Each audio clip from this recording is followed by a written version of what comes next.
Hi all, Paddy Sports Review from the midweek games. Start of the Premier League Tuesday night at the early games. First up was Sheffield United against West Brom. A brilliant comeback win for Sheffield United. These few wins over the last few weeks have given Sheffield United hope in staying up this season. I think Billy Sharp's goals for Sheffield over the last few weeks have been so crucial and massive for them. He's been a brilliant player and he's had a great career with Sheffield United over the last few years. And Sheffield United could have very easily sacked Chris Wood, but they stuck with him and they're getting the rewards for it now. For West Brom, their poor form continues. I'm still surprised that Sam Allardyce is the manager because I don't think they should have got rid of Bilic. And they'll do well now to stay up because they've conceded too many goals and they don't score enough goals to win games. So I wouldn't be surprised if Sam leaves before the season is over. Then you can say, oh yeah, it wasn't relegated, so watch out for that. Also 6 o'clock, Wolves and Arsenal, good comeback win for Wolves as well. I thought Moutinho's goal in this match was outstanding. He's been brilliant for Wolves over the last few years with his experience and his passing ability. He's been a great signing for them. But for Arsenal, poor decisions cost them. They'll be a team this year that'll win a few, lose a few because they're a little bit inconsistent. But I think they'll learn from this. I think they'll be a better side next year. 8:15, two matches. First match, United Southampton, I should say. It was a brutal performance by United. This win will not only just improve their goal difference, but will give the players confidence after a few indifferent results before that. I thought Luke Shaw's performance in the first half United was outstanding. He's been arguably United's best player over the last few weeks. And it was good to see Martial score a couple of goals because he hasn't been scoring many goals lately.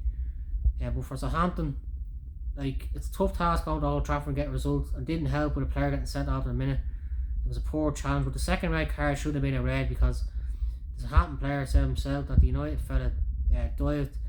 I know this penny didn't matter because the match was over, but if this was a tight match, then decisions could cost teams points. A team could get relegated just because of a decision like this. So, either VAR or the referee needs to step up and sort these decisions out. The other 8:15 match, Newcastle and Palace, a good away win for Palace. It was good to see Gary Cahill score a goal. He's been a brilliant player for Crystal Palace. I'm surprised no one else came in for him when he left Chelsea because he's reliable and he's a solid defender. And he do well with anyone that wants to stay up in the Premier League. But for Newcastle, back to the drawing board. But I think John Joe Shelby's performances will be crucial for them if they want to get out of a relegation battle this season. On Wednesday night, first up, Man City Burnley, another good win for City. City been on a serious roll the last few weeks and months, and they're defending clean sheets continue. It's like the defenders have a bet on each other, see how many clean sheets they get this season. And going forward, they're as good as ever. It was good to see Raheem Sterling score a goal because this will do wonders for his confidence. And I think he's arguably one of the best swingers in the league. Also 6 o'clock, Leicester got back to winning ways with a good away win against Fulham. I think James Justin's performances this season for Leicester have been outstanding, and he's been arguably Leicester's best player this season.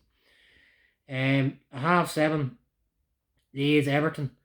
Everton kind of played Leeds their own game. They sat back, they defended well, and they hit them on a break. Calvert-Lewin for Everton this year has been outstanding. And the Euros goes ahead, he should be in the squad. But for Leeds, the home form this year has been poor. They couldn't fault them for effort because they were all over Everton. It's just the goals wouldn't go in. You just get days like this where it doesn't work out, but Leeds will be fine. They'll bounce back with a win in the next few games, and everybody will be raving about them again. Leeds are like that. It's just the way they play. They'll win a few, they'll lose a few. And the 8:15 games Wednesday night. First up, West Ham Villa. West Ham continue their good season this season, and Jesse Lingard's performances could be crucial in the second half of the season because he's an experienced player. And there's no reason why West Ham can't finish in the European places if they keep playing like this. And Liverpool against Brighton. Brighton have been outstanding over the last few weeks. You know, to beat Leeds, Spurs, and Liverpool is brilliant. They defend well, and when they get a chance, they take it. But for Liverpool, I thought they turned the corner when they bet Spurs and West Ham, but it was back to the way they played against Burnley. A lethargic performance, very sluggish, and it's like they've lost a bit of their enthusiasm when they go forward. They need to find a way to win a few games, because if they keep playing like this, they'll struggle to finish in the European places this season. And the action finished off towards the night. Spurs and Chelsea.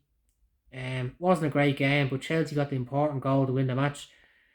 It's too early to say how Thomas Tuchel will do at Chelsea, but I think Mason Mount's performance this season has been outstanding for them, regardless what manager has been at Chelsea.